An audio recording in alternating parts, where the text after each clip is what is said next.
Buenas y gélida tarde, queridos amigos.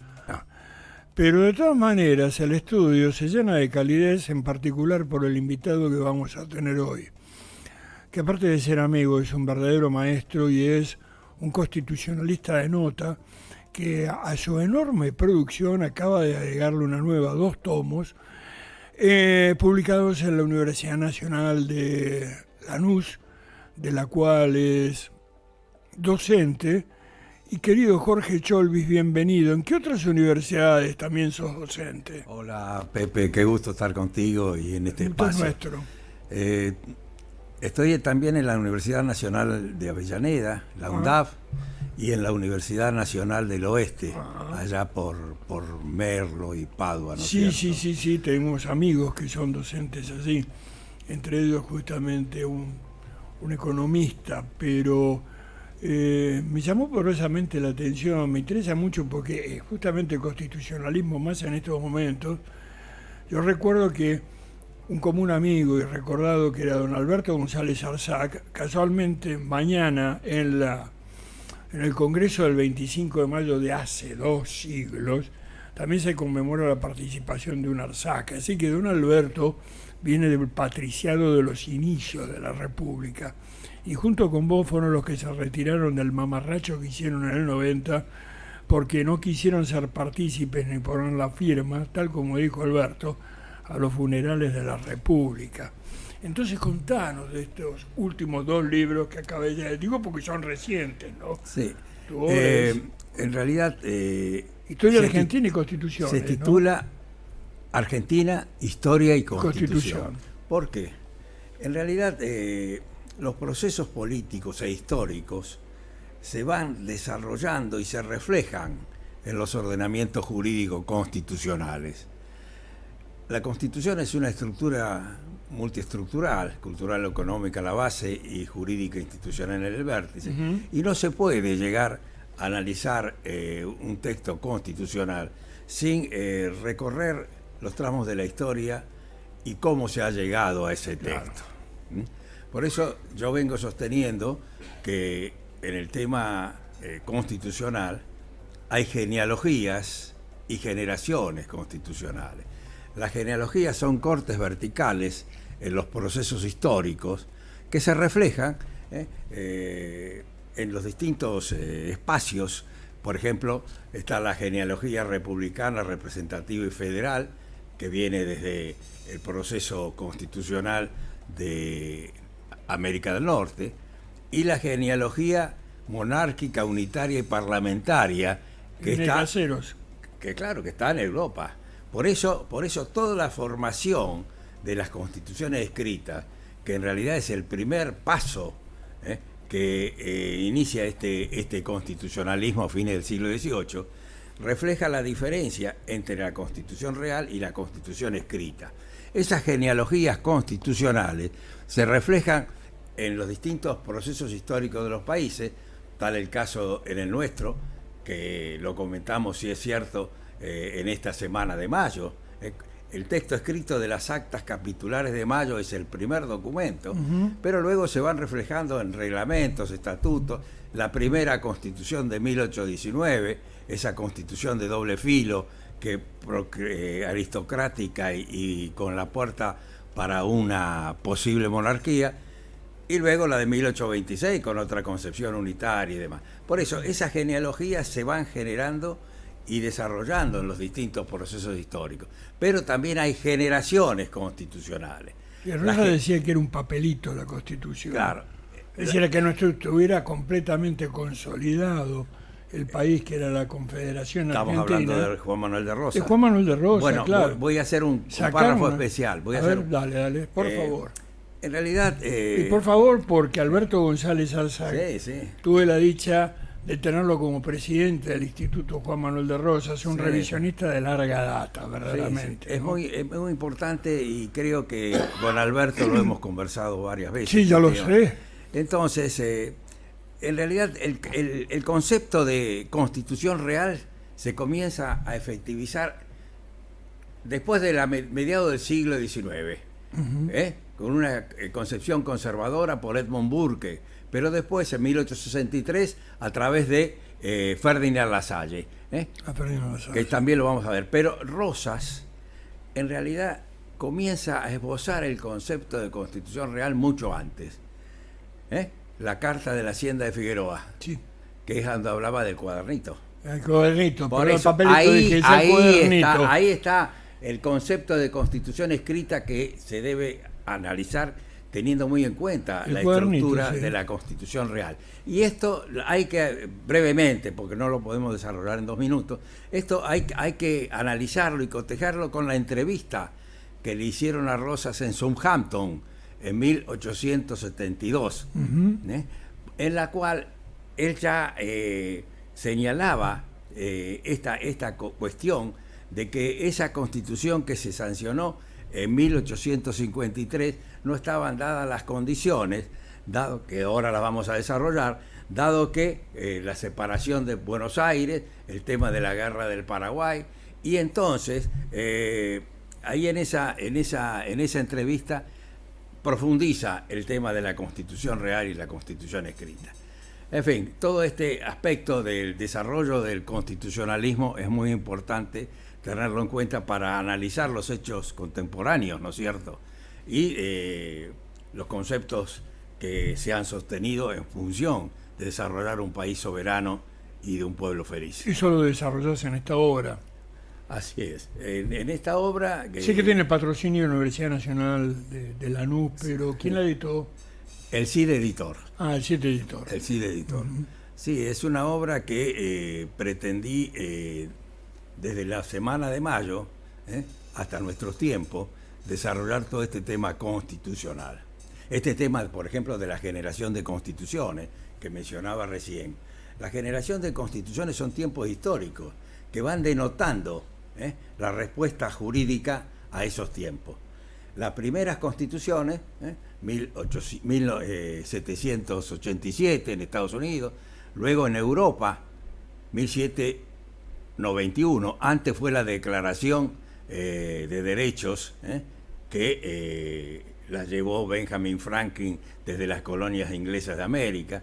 Entonces, cada proceso tuvo sus características propias.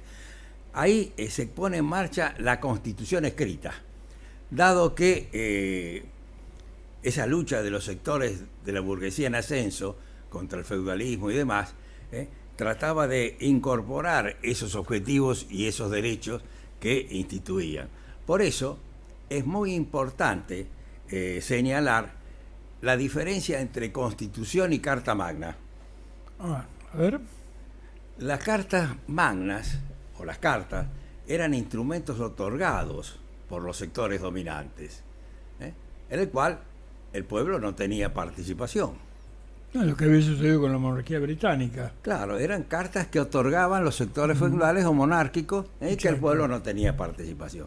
Por eso, una cuestión importante es señalar la diferencia entre carta y constitución.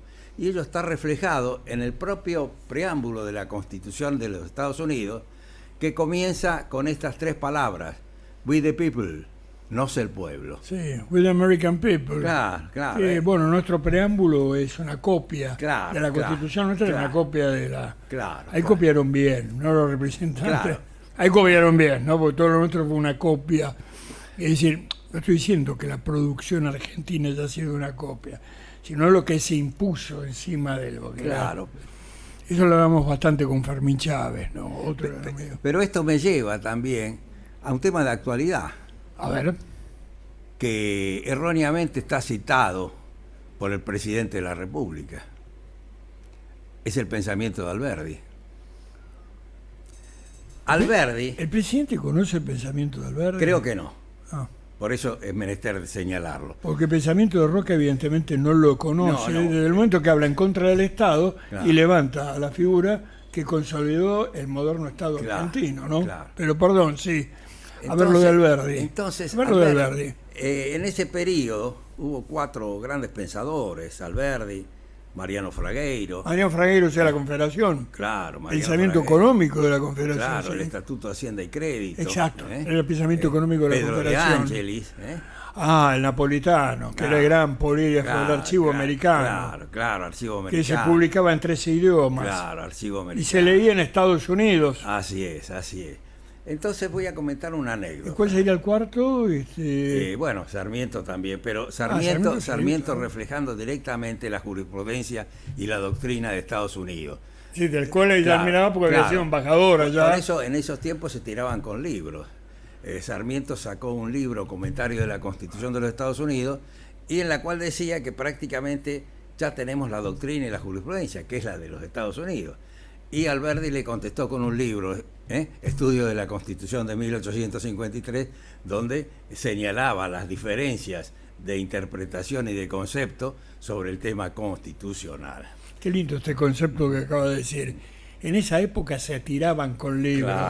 Claro. Porque ahora ni siquiera se tiran con panfletos. Claro. Ahora son consignas, bueno, no quiero hacer comentarios del acto en Luna Park el otro día, ¿no? Pero verdaderamente me da vergüenza ajena de lo que ha sucedido, justamente habiendo tenido, más allá de los acuerdos o desacuerdos con estas figuras de nuestro pasado, pero no podemos menos que mantener una cierta relevancia.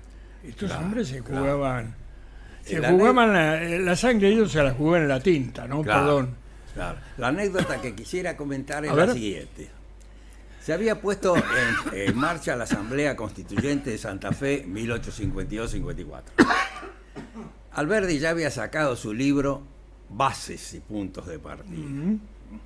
Ahí donde de alguna manera grafica el concepto de constitución, los objetivos, en la etapa concurrencial del capitalismo, donde todavía no se había ingresado su faz monopólica o imperial. Pero ya estaba funcionando la asamblea y estaba circulando en esa asamblea un libro. Esto lo cuenta un historiador, Padilla, y dice lo siguiente: estaba circulando El Federalista, que era el libro que se refirió al proceso constitucional de los Estados Unidos, y que que era un conjunto de artículos periodísticos que se agruparon en un texto a los efectos de sostener la necesidad de ratificar la Constitución por 4 estados que todavía no la habían ratificado, 2 grandes, tal el caso de New York y de Virginia. Aquí que ese libro, comenta a Padilla, desapareció. Y señala que Juan María Gutiérrez, que es otro que también tenía incidencia en la fundamentación ideológica de esa Constitución, le pide a Juan Bautista Alberdi que en la segunda edición incorpore un proyecto de Constitución. En esa segunda edición se encuentran 2 importantes cuestiones a tener presente y que denotan la mayor importancia de la segunda edición. La primera es las advertencias que tiene esa segunda edición. En una página y 2 párrafos más señala Alberdi que ese libro no se debería haber llamado Bases.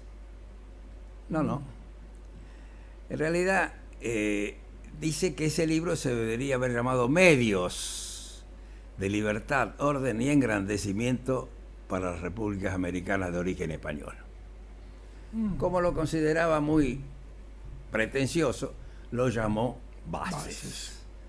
Entonces, ya vamos a hablar sobre esas circunstancias, pero la otra gran faceta de ese libro es el proyecto de Constitución, en el cual en el artículo 37 Alberdi incorpora ese concepto importante de que una Constitución puede ser reformada en todo o en parte.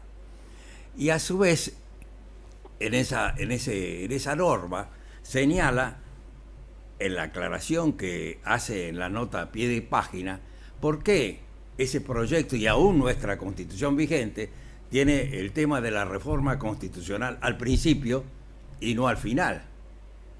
Y señala que coloco la reforma de la Constitución en todo o en parte porque la reforma de la Constitución es un medio de orden y de progreso porque evita los cambios violentos. Hoy nuevamente a la Argentina se la pretende retroceder retroceder a 1853, equivocando el concepto que sostenía precisamente Juan Bautista Alberdi. O sea que todo esto denota una falta de formación y de cultura política en la conducción de la República Argentina, en los objetivos, las finalidades y la forma en las cuales se está llevando a cabo este proceso en la República Argentina. Por eso el tema debemos avanzar. La Argentina tuvo retrocesos históricos. Uno es el que se pretende hoy día en nuestro país, pero también luego del golpe de Estado de 1955, que mediante un mando militar se deroga una constitución. Sí, también otro retroceso histórico a 1853. Son los traspiés de la historia que llevan a esos retrocesos y que colocaron a nuestro país sin poder solucionarlo en nuestro tiempo contemporáneo, donde la vigencia de los derechos humanos básicos no rige. El pueblo está careciendo de los mayores aspectos que hacen a la plena dignidad humana: la salud, el trabajo, la alimentación, la educación, la alimentación. Entonces, un pueblo que no come. Todo esto lleva al porqué la República Argentina no solo sufrió esos retrocesos, sino cómo se está manipulando el desarrollo político de nuestro país, fundamentalmente a través del golpe de Estado del 55. Ese corte histórico es imprescindible tenerlo en cuenta para saber por qué estamos acá. Entonces, volviendo al tema de las generaciones constitucionales, la Argentina tuvo 3 modelos de constitución. La agroexportadora de 1853-60, la etapa justicialista de la Constitución, 7 años en los cuales la Argentina pudo poner en marcha un proceso avanzado y de plena justicia social y vigencia de los derechos económicos, sociales y culturales, y la generación de constituciones de la década del 90. Esa generación de constituciones de la década del 90 reflejaba esa etapa del consenso de Washington y ese neoliberalismo que ya estaba llegando a los distintos países que luchan por su independencia. Es esa generación de constituciones que se reflejó no solo en los procesos de Colombia, por ejemplo, que lleva la Constitución de 1991, la de Constitución de Perú de 1993, que todavía están tratando de resolver sus problemas, y así en 1994 aparece en nuestro país esa Constitución. Constitución que también es producto de esa circunstancia que brevemente voy a señalar. Luego del acceso del presidente Alfonsín en 1983 al gobierno nacional, puso en marcha una serie de políticas. Entre ellas, trató de iniciar una reforma parcial y circunscripta. Reforma que no pudo llevar a cabo y que luego llegamos a este año 1993, que se pone en marcha esta Asamblea Constituyente que da el resultado de la Constitución vigente. No sé si no me quiero extender. No, es clarísimo, ¿no? Y a partir de ahí, ahora, ¿qué evolución o qué retrocesos se han dado? Porque estamos en una etapa que es un marasmo, que no sabemos si tenemos constitución, no lo tenemos, en la forma en que se maneja, por ejemplo, nuestra economía. Las provincias, aparte, se hablaba para mañana de un nuevo cabildo constituyente o algo por el estilo, el 25 de mayo. Lo interesante es que eso se va a hacer en Córdoba. Y justamente el 25 de mayo es el cabildo de Córdoba el que se manifiesta en contra del de Buenos Aires, claro, que fue un golpe de Estado, a fin de cuentas, de un grupo de la pandilla del Barranco para imponer el Estatuto de Libre Comercio, lo que significó posteriormente también con Joaquín Campana la Revolución de los Orilleros. Claro. Es decir, ya no es corsi ricorsi, es como un karma. Estamos viviendo justamente lo mismo de hace 2 siglos, que la polémica entre un malentendido libre comercio y un necesario proteccionismo. Vos hablaste justamente de esa constitución que se da con el peronismo, y es interesante que Perón dice: cuando nosotros asumimos el poder, hasta las alfileres se hacían en Gran Bretaña. Y cuando él es derrocado, la Argentina ya estaba construyendo turborreactores de combate, no ya aviones, no el Calkin, todo esto, sino aviones de avanzada. Ni hablar de lo que es la industria automotriz y todo lo que significó el desarrollo de la industria en Córdoba, gracias a la figura insigne de otro olvidado, que es el brigadier Juan Ignacio de San Martín. Así es. Que es olvidado, ya que ayer conmemoramos el Día del Soldado Aeronáutico. Así es. Pero son los sectores también de las Fuerzas Armadas que se olvidan de eso, ¿no? Por ejemplo, me acabo de enterar que la fragata no va a zarpar porque no hay plata. Pero sí hay plata para que largues en el Luna Park o para viajes personales del presidente con su hermana, que nunca la escuché y que no sé qué función cumple. Sí, así jefe de gobierno, pero ¿qué es lo que piensa esa señora? Es más, no es que no la escuché, no le escuché ni idea. No lo conozco, una receta de repostería, que creo que es a lo que se dedicaba. Bueno, en esas manos estábamos, ¿no? Así es. Todo esto también se debe, lo que fue la Constitución del 94 para mí fue un marasmo espantoso, verdaderamente. Y yo recuerdo las cosas que me decía González Arzac, ¿no? Pero que me lo decía abrumado, verdaderamente.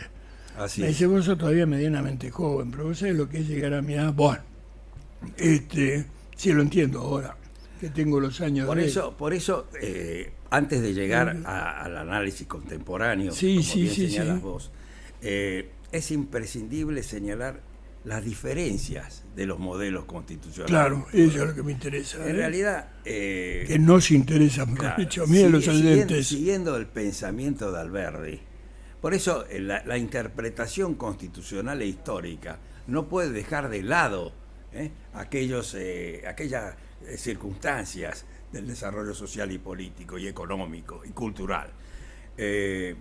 Cuando Alberdi señala en el libro base y después lo precisa en el libro que sacan en 1854 sobre el sistema económico y rentístico, que es donde desarrolla la faz de política económica. En ese libro Alberdi señala que una constitución no tiene una teoría económica, la presupone.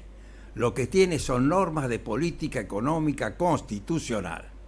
¿Y cuáles eran ese criterio, esa concepción arquitectónica de 1853?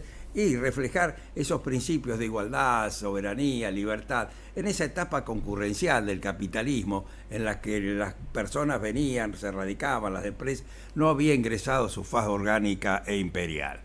Por tanto, ese proyecto no llegó a ser, posible su concreción. Es más, al poco tiempo, mientras se desarrollaba el Acuerdo San Nicolás, viene el gran problema. ¿Cuál era el gran problema?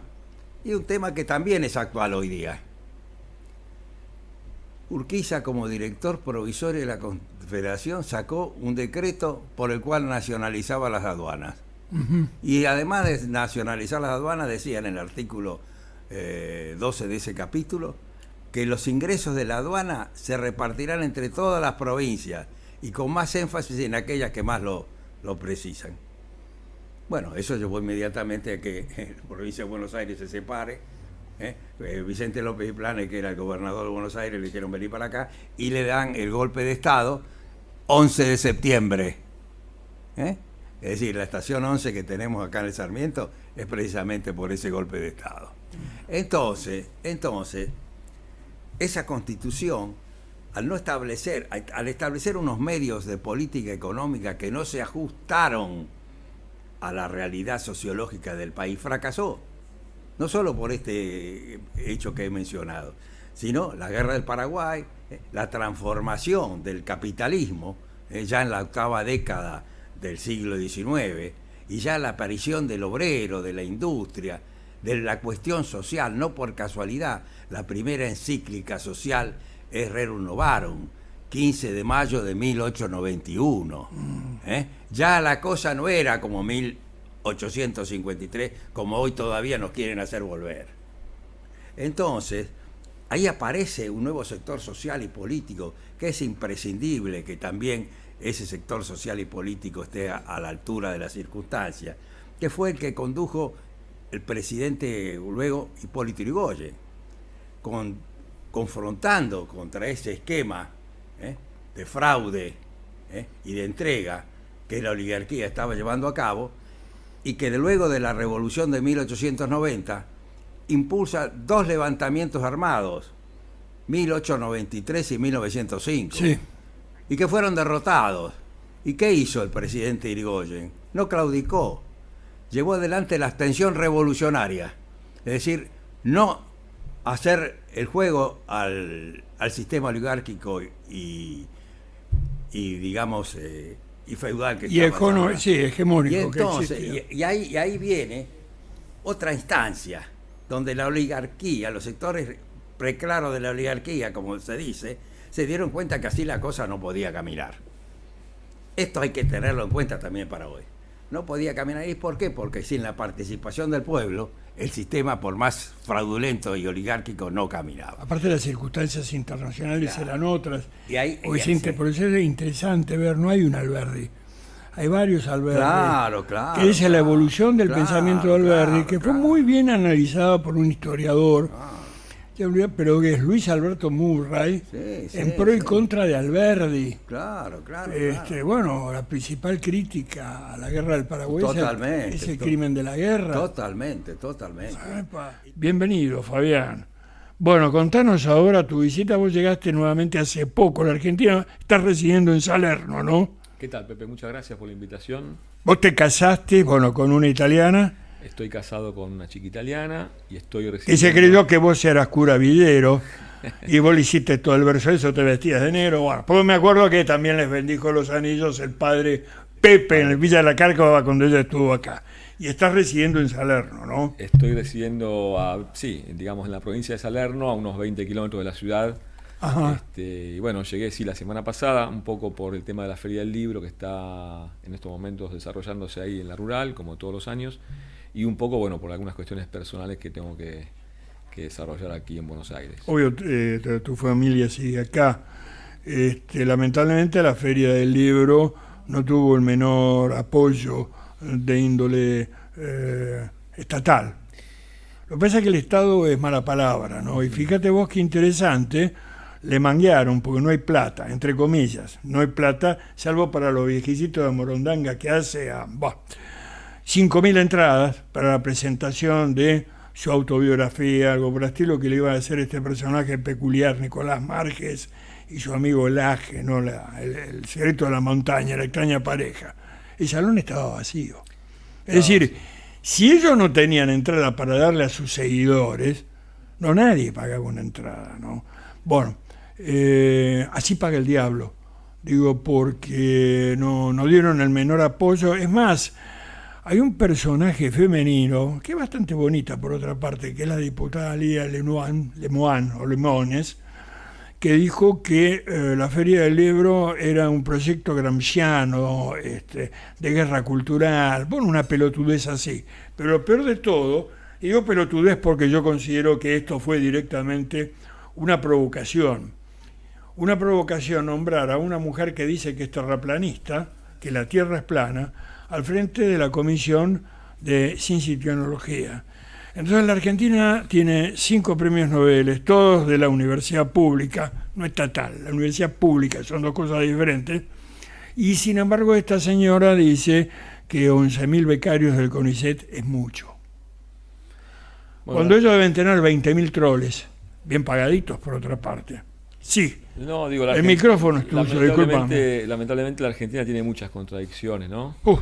Los últimos 50 años, sobre todo, ¿no? Se llenó de contradicciones, pero bueno, lamentablemente el mundo hoy por hoy está... 50 años que no son de populismo ni peronismo, como quieren poner. No, justamente, bueno, han embarullado tanto los políticos argentinos que ya no se sabe qué es el peronismo hoy, ¿no? Vos dijiste el mundo, qué interesante. Háblanos ahora de Italia y de Europa. Y así con una comparación con nosotros. Mira, ¿no? hoy, en el día de hoy, en la ONU sí. Habían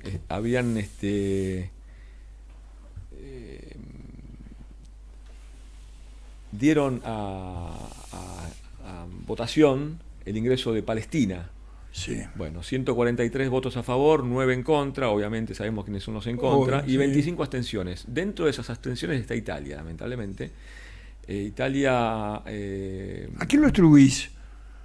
Y porque Italia es atlantista, está a favor de la OTAN, es pro-yanqui, lamentablemente, ¿no? Hablo del gobierno italiano. La sociedad italiana está dividida, aunque la mayor parte piensa igual, lamentablemente. Piensa igual porque yo me estoy acordando del eurocomunismo y lo que era, no hace mucho, hace 40 años más o menos, la presencia de la izquierda en Italia era formidable. Es más, hay algo muy gracioso. Cuando nosotros fuimos al seminario Perón al Poter en la Universidad de Milano, habían los muchachos que digo, bueno, estos que son de Casa Pound, esto es la derecha, algo que digo. Me dijeron, no, estos son del Partido Comunista. Le digo, ¿cómo? Ah, no, vos no entendés. Los que son comunistas acá son fachos en Argentina. Son esos criterios, ¿viste? Sí, lo que pasa porque hay que ver el pensamiento situado. Ellos lo ven desde Europa y nosotros lo vemos desde el cono sur. Totalmente. ¿No? Bueno, pero la izquierda italiana también se ha dividido muchísimo. El comunismo no es el comunismo de Berlinguer de hace muchos años, es otra cosa. Se dividió. Y lamentablemente los medios de comunicación, como en todo el mundo, juegan un papel primordial, que bueno, hace su trabajo, la verdad que es impresionante, ¿no? Nosotros tenemos la suerte de tener amigos y compañeros que hacen un trabajo periodístico que está por afuera de los grandes medios, entonces bueno, tenemos la información real de lo que pueda suceder en otros lugares y sobre todo a nivel geopolítico, ¿no?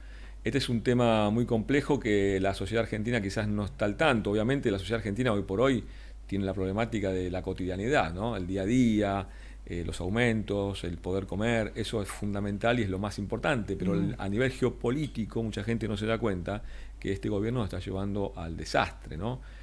Ya tenemos la OTAN metida en Malvinas, que está usurpando un territorio hace muchos años. No solamente Malvinas. No, digo, la OTAN está en Tierra del Fuego. Tierra del Fuego ahora. Porque tuvimos un general norteamericano, un femenino, voy a utilizar los términos de ellos, con uniforme de combate. Bueno, pero eso ahora, digo. Estamos ahí así, ahora, y el presidente fue de Buenos Aires a La Bahía a rendirle él pleitesía. Cuidado porque está el asunto de la Antártida, ahora la proyección sobre la Antártida. Por eso. Ahora, lo interesante, que uno de los tipos que banca este proyecto se llama Etzer Rein, que se disfraza de judío, se disfraza verdaderamente, y es uno de los principales inversores o inversionistas del Estado de Israel, y es el que le vende todo el sistema misilístico a los ingleses en Malvinas, para bajar unos aviones propios. Ahora, cuidado, que es lo que yo digo, ¿no? Este gobierno existe porque lo votaron. Y lo votaron la mayor parte de las Fuerzas Armadas, y el nacionalismo de derecha argentino, el nacionalismo ciego, el nacionalismo del Cristo Vence, el que bombardeó la Plaza de Mayo. No el nacionalismo popular. El nacionalismo popular se expresaba a través del peronismo. Pero claro, vos me vas a decir qué es el peronismo en este momento.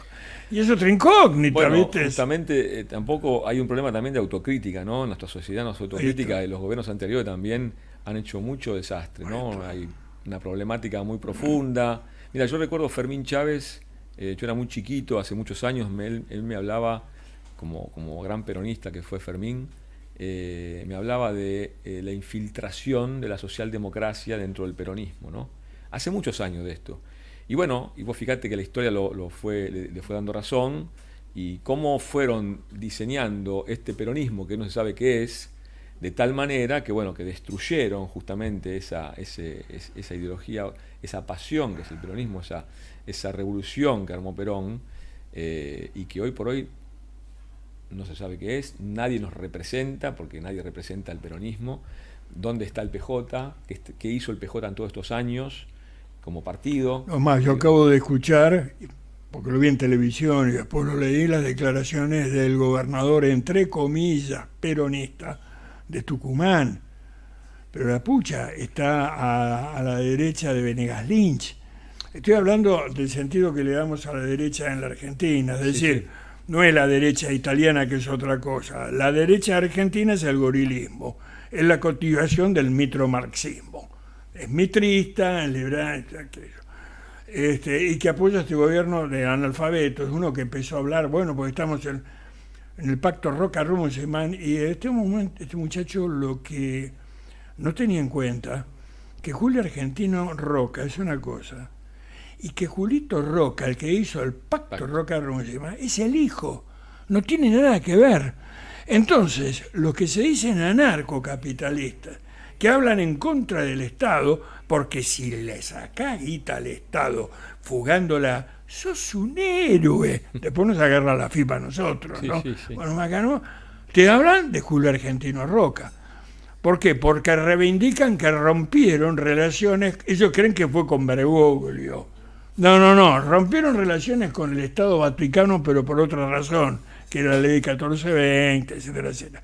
O sea, un nivel de ignorancia, de desconocimiento y de confusión mental, no todos, porque me dicen, bueno, pero ¿quiénes son los arquitectos? Le digo, no, Milei es un desquiciado. ¿Quiénes son? Le digo, no, los que estaban el otro día en la reunión en el Yao, esos son, porque por ejemplo Bulgeroni estuvo agarrando un teléfono y apretando a los senadores para que salga, si sale esta ley del Righi, me acuerdo de Righi porque es parecido al que fue ministro del Interior de Cámpora en el 73, ¿no? Pero Righi es una sigla. Es hipotecar los recursos naturales por 30 años y nos dejan sin nada. Vaciar el litio, vaciar el petróleo, vaciar lo que nos queda. Hemos llegado al punto que vamos a importar leche de Uruguay. Bueno, pero Pepe, vos fíjate, ¿por qué no nos invaden como invaden Ucrania? Porque ya administran el país. Porque ya está todo vendido, lamentablemente. Porque ya está administran el país. Nosotros editamos un libro el año pasado del compañero Néstor Forero, se llama Deuda o Vida, y ahí hay un mapa, si te fijas el mapa que está en el libro. Sí, lo tengo el libro. Bueno, las banderas que están todas esparcidas por el territorio nacional son todas extranjeras y está todo el territorio vendido, lamentablemente, y todos los recursos. Todo el Paraná, no hay un puerto nacional. Entonces, es muy compleja la situación. Le sacaron hasta el nombre, Isidro Villa, sí, perdón. No, bueno, digo, es compleja la situación en el mundo, por eso te digo, Italia también es parte, lamentablemente, ¿no? Porque yo vivo en un país maravilloso. Sí, eso sin lugar a dudas.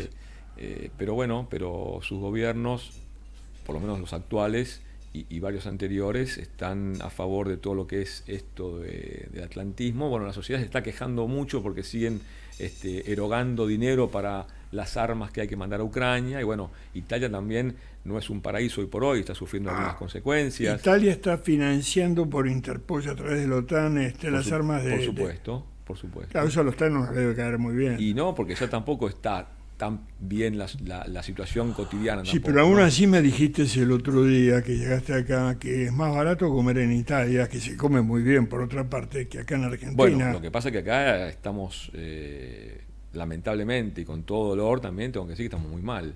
La comida en Italia está más barata, incluso la indumentaria. La indumentaria, vestirse está más barato en Italia que acá, con el triple de un sueldo, ¿no? O sea, se gana 3 veces más allá que acá, un sueldo mínimo, ¿no? O promedio, digamos. Entonces, bueno, hay que ver qué nos está pasando en general. Y yo creo que la sociedad argentina está también muy confundida con todo esto que digo, ¿no? Porque no hay que echarle tampoco la culpa porque votaron a Milei, digamos.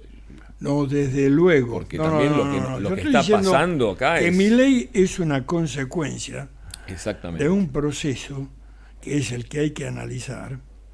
¿Y por qué la gente lo votó? Es decir, evidentemente hay una cuestión de hastío y de repulsión. Exacto. Que ahora, claro, les viene de una forma, ¿no? Yo no quiero ser cruel, pero hay muchos que me dicen, bueno, pues me cuesta esto, le digo, ¿y lo votaste a Milei? Sí, le digo, jodete, yo no. Me dice, ¿a quién querés que votara? No, pero voy a saber no votado esto. ¿Y vos qué vas a hacer? ¿Ya preparaste la carpa? Porque vas a tener que irte del departamento, no vas a poder bancarlo. Yo también me voy a ir del mío, pero lo voy a dejar cerrado porque yo me voy a Europa. Y vos vas a ir a la calle. Y en la calle, Jorge Macri se va a encargar de desalojarte. Sí. O sea, trato de ser cruel, no estoy hablando con el laburante, trato de ser cruel con el que fue compañero mío del colegio, que es un pequeño burgués con apetencias de tilingo, y quiero decirle, bueno, podéis hablar como puede hablar, por ejemplo, Marcos Galperín, porque vos estás juntando monedas, hermano, no le alcanza. Bueno, las tarifas y todo eso. lo que es el precio de los combustibles en un país que lo tiene que extraer nada más, ¿no? Bueno, Y de por los eso te digo, alimentos. es justificado que Italia tenga el litro de nafta €1,80. Pero Italia no tiene porque una no bomba tiene de nada, nafta. porque Italia importa justamente todo lo que es recursos. Pero justamente Ahora nosotros- una de las del neocolonialismo, bueno, del fascismo de Mussolini, ¿no? Que fue tomar Somalia, Libia, todo esto, es justamente por la necesidad de los recursos. Totalmente. Recursos que venían de Libia, eso proveía Italia, pero por algo después lo mataron a Gaddafi y lo voltearon. Y el desastre en que terminó todo eso. Contame de estos libros, por favor. Bueno, te Tenemos traje que verlos a la así cámara. algunos para que puedas donar después o sortear a tus oyentes. Así agarré algunos al vuelo que venía recién del depósito. Y bueno, vos sabés que nuestra editorial, vos sos parte de ella.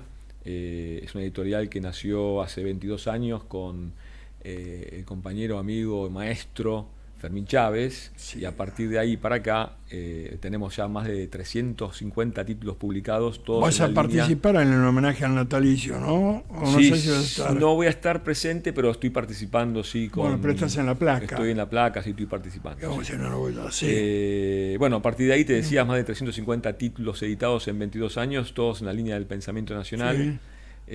No solamente de historia y política, sino también libros como te dije recién, economía, deporte, música, Y letras también. religiosidad, letras, pero todos desde el punto de vista Sí, obviamente. nacional, ¿no? Por ejemplo, bueno, es un libro de Daniel Mayorano, que es un Mostrarlo así compañero, para la cámara. que se llama Laudato Si, sus raíces históricas. Es un trabajo muy, muy importante que hizo el compañero este año. Ahora, el 24 de mayo, se cumplen 9 años de la encíclica. Y bueno, estamos promocionándolo porque es un trabajo muy 9 interesante. años de la encíclica y se cumplen 50 años del modelo argentino. Del de modelo Perón. ¿Qué argentino. tiene que ver con eso? Cuando yo leo la Laudato, digo, esto ya lo leí. Esto lo leí. Hasta que voy y agarro el modelo argentino, digo, con razón, padre. ¿Vos te acordás cuando estuvimos con él? Bueno, vos estuviste varias veces. Yo esa vez que estuvimos juntos, que estamos en el plano del Vaticano, a él lo que le agrada es que le digan padre Jorge.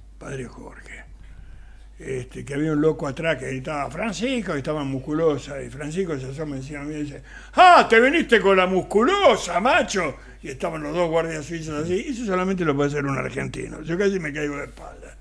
Y me acuerdo que ahí, que yo llegué, pues la segunda vez que nos encontramos allá, porque también estuvimos en Valladolid, estuvimos por el Bicentenario en Valladolid. Cuando hicimos la charla así sobre la importancia de del sindicalismo, Claro.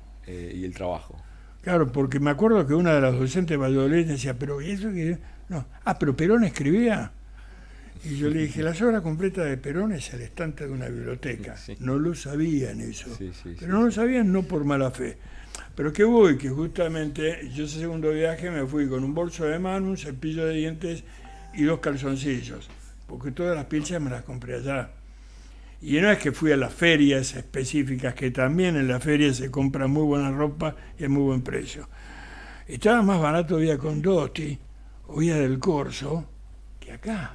Bueno, increíble. Y una prenda magnífica. Bien, entonces estamos, que aparte qué linda tapa, porque es la expresión de él verdaderamente. Es la expresión de Francisco. Así, digamos, en forma aleatoria, agarré también que es La Cuarta Guerra Mundial, un trabajo muy importante del compañero Walter Moore, que está... Sí, ya se nos fue, que no se espera arriba. Sí. Que él ya había visto hace muchos años atrás, este libro ya tiene varios años, todo lo que está pasando en la actualidad a nivel geopolítico. Sí, que lo que dijo Francisco, que estábamos viviendo una guerra geopolítica totalmente en cuotas, ya no tanto porque ya Ucrania no es en cuotas. Se van a cumplir ahora el 2 de junio 10 años también del fallecimiento del compañero y amigo y al maestro Alberto González Arzac. Dalmacio Vélez Arfield, es un libro póstumo muy interesante sobre la vida y obra de... Claro, y aparte de haber sido un compañero, un presidente del Instituto Juan Manuel de Rosas, un historiador y un muy buen, pues esta es una caricatura de él, un gran caricaturista. Era fundamentalmente un constitucionalista. Discípulo de Sampaio. Claro, cuando fue la reforma de la Constitución, este aborto que hicieron todos, cuidado, todos, no solamente Menem, también los Kirchner, Sí. él se levantó y dijo, yo no voy a ser responsable de firmar los funerales de la República. Chao, me voy. Y se fue a la misma miércoles, verdaderamente. Bueno, un hombre muy necesario, porque el peronismo, sí, llegó bien. Perdió hombres como, no digamos Sampaio, digamos lo que nosotros conocimos y los tratábamos así, como Fermín Chávez y como González Arzac, y no hay reemplazos. Lamentablemente. Hemos encontrado gente que los reemplace. ¿Y con qué producción? ¿No? Bueno, justamente una de las problemáticas que hoy, ya hace varios años que estamos teniendo, es la falta de formación de nuestra dirigencia. Y vos sabés que así todo, y sabiendo, yo creo que es un poco adrede también, nosotros estamos proponiendo una serie de cursos, una serie de cuestiones para formación y no estamos teniendo respuesta, lamentablemente. No, porque te hablan que si vos venís justamente, te dicen, eso atrasa. Entonces me contaba Carlos Zavalla que él estaba justamente en la Cárcova, donde está el padre Toto. Entonces dijo, van a venir una serie de jóvenes que quieren hablar, los jóvenes, sobre el peronismo. Ah, qué interesante, van a hablar sobre el peronismo. Y aparte jóvenes, bienvenidos. Yo los escuché muy atentamente. ¿Y qué tal? Me dice, era un cúmulo de lecturas apresuradas y mal digeridas, de John William Cook, y expuestas todas en lenguaje inclusivo. Bueno. Es más o menos como esta señora que tiraba clavos Miguelitos, me refiero, y dice los Migueletes. No había un cuerpo de Migueletes en las invasiones inglesas. Ahora, los clavos eran Miguelitos. Y parece, Patricia, no te hagas la boluda, ni estás en pedo, sabes perfectamente quiénes eran el lenguaje inclusivo. Entonces, cuando los muchachos se van en sus vehículos, ninguno vino, como yo me fui a la Cárcora en tren. No, en transporte público ninguno fue, cada uno con su autito, lo cual no está mal, muy macanudo. Le dije, maestro, ¿qué le pareció? Me dijo, con esto confirmo que tenemos 30 años más de Milei. Porque es lógico. Y sí, no pero hay. Es así, ya dijiste es todo. Más, el pañuelito verde evitista porque estamos con Evita, porque Perón era un facho. Y esto lo dijo justamente un hombre de la Izquierda Nacional, Norberto Galazo. Mañana creo que tiene una presentación, o no sé si es hoy o mañana, muy importante en la Feria del Libro, no un libro sino una charla que va a dar, que decía que el evitismo antiperonista era la etapa superior del gorilismo, parafraseando obviamente con sarcasmo el apotegma de Lenin. Y eso es real. Aparte no hay interés verdaderamente, porque claro, no habla Perón y hay que sentarse, por ejemplo, política y doctrina.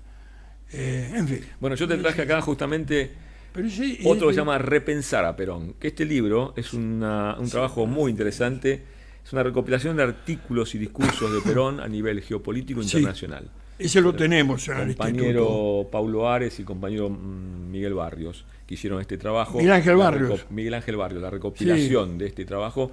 Te digo, es imperdible este libro porque, ya lo sé. Por supuesto, Perón está más vigente hoy que nunca, ¿no? No, sí, porque aparte a Miguel Barrios lo veo cada vez que voy a esquina, ¿no? O cuando él viene para acá. El compañero Roberto Zurra, que es un gran... Estuvo acá en nuestro programa la semana pasada. También, bueno, por eso, cuando vos dijiste recién letras, le digo también letras. Bueno, esto es, es una maravilla este libro, que son todos poemas del compañero Zurra, y tiene de todo, sinceramente, de todos los gustos y para todos los compañeros.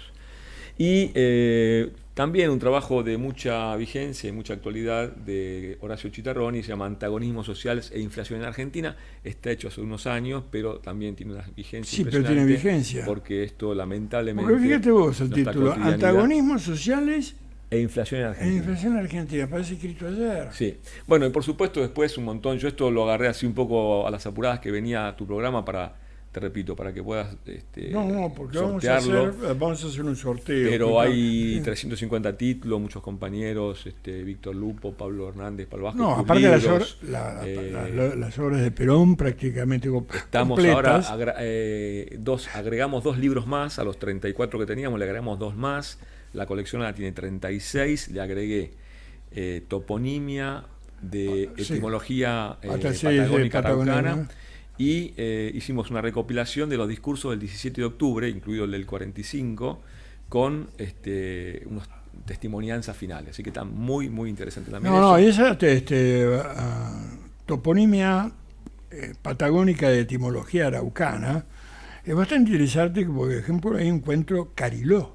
Claro. Y Cariló significa médano verde.